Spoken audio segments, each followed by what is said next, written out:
Hey everybody, it's Weasel. This is part 2 of my Radiaki playthrough. I mentioned last time I was going to try and figure out how to use the mouse in this game, and it turns out it's the most ass-backwards mouse control system ever, because in order for the mouse to move at all, you have to hold the left mouse button and then push it forward and backward.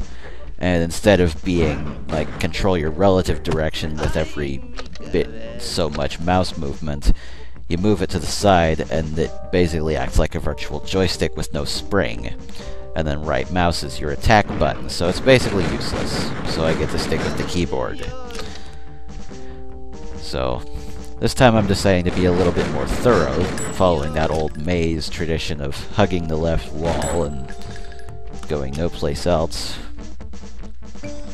Which, yeah, aside from checking the corners, I seem to be following pretty closely. There's that blue key that I spent so much time trying to find last time. Samurai sword, which I find quite quickly. Now, as far as I can tell, the samurai sword is basically just an aesthetic change over the baseball bat, because it doesn't seem to do any more or less damage. This room... I hate this room.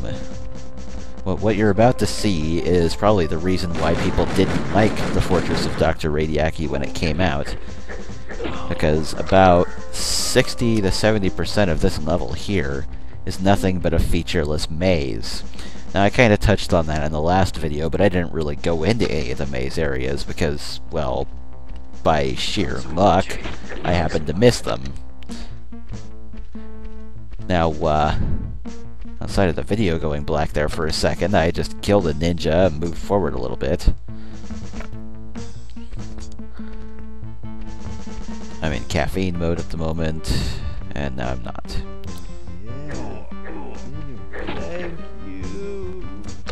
The rat men, who are probably high on something, and they say thank you when you kill them. Yeah, that's one of the things PC Gamer mentioned in their review, and well, it's far and away probably not the most interesting part of the game, because I'm sure there is more. Hey, finally a texture change.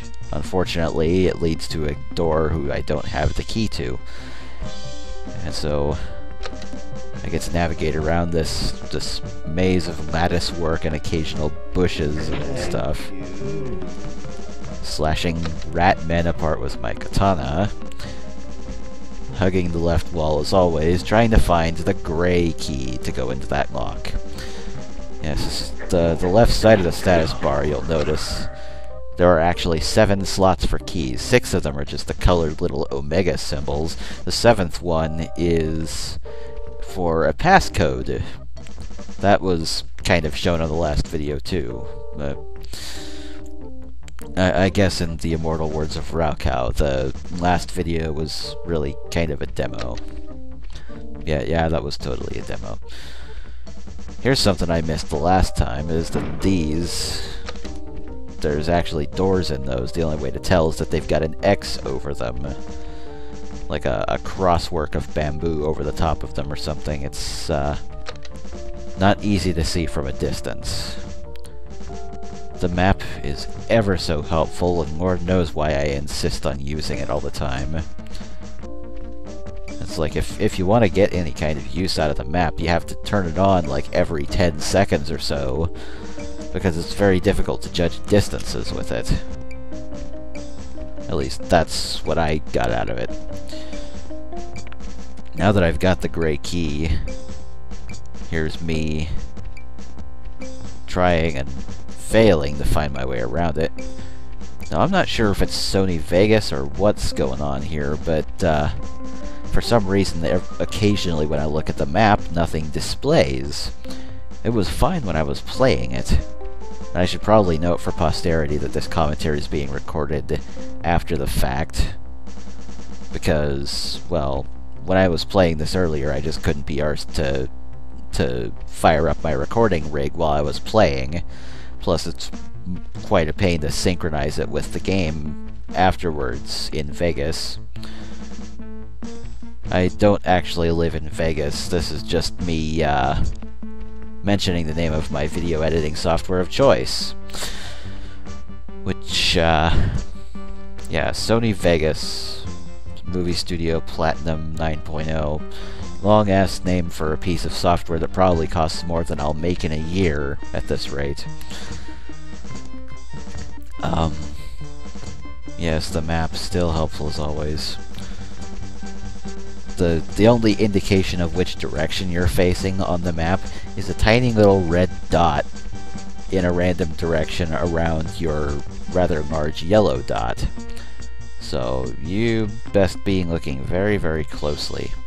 You'll notice I'm just wandering back and forth through the same maze-like corridors because it is actually that hard to navigate around the levels in this game.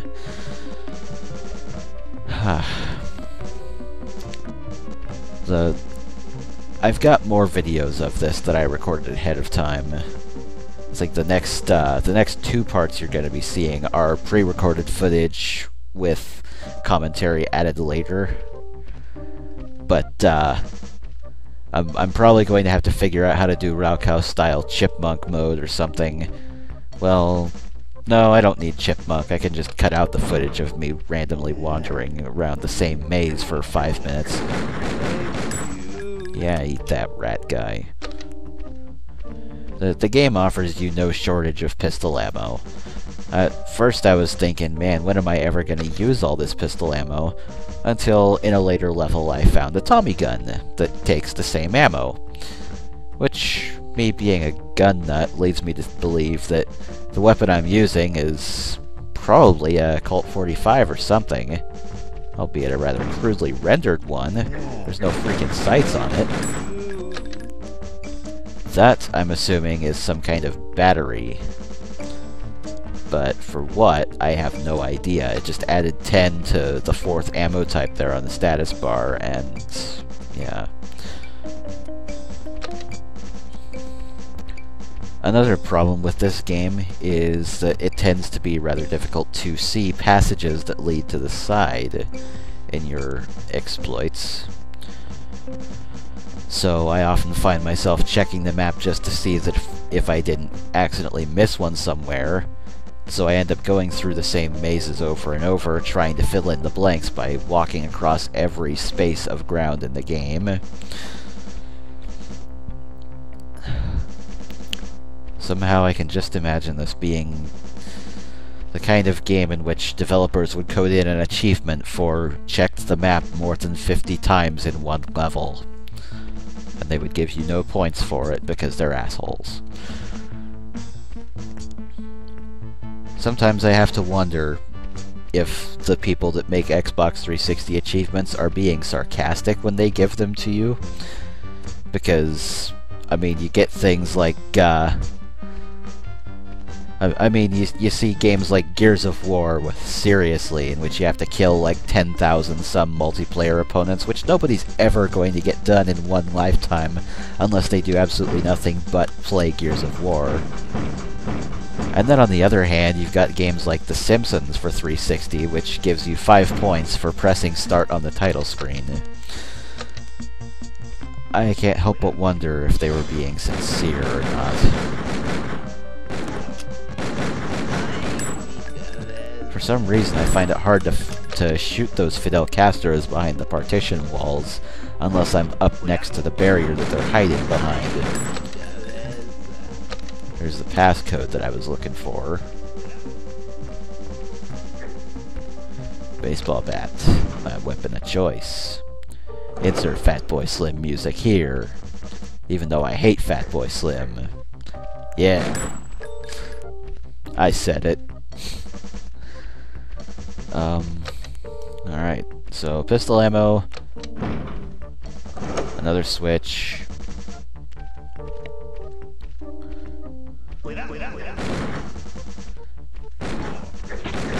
A whole army of Castro clones is stuck behind here. Press a switch to open that door, and inside the door is the partition in which I didn't kill that Castro before.